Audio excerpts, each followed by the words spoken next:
Moi.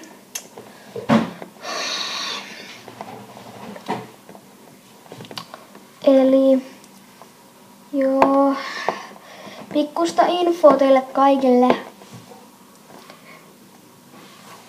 Tuossa on toinen istua. Mulla on aika tämmösiä surullisia juttuja. Meille tulee todistukset. Mä en ehdi yhtään melkein videoita.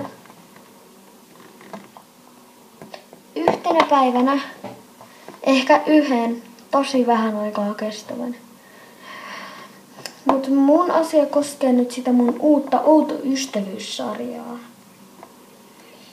Sitä ei voida jatkaa ennen kuin mulla on kesäloma. Mut kuten mä sanoin, lupasin teille, niin että sitä jatketaan.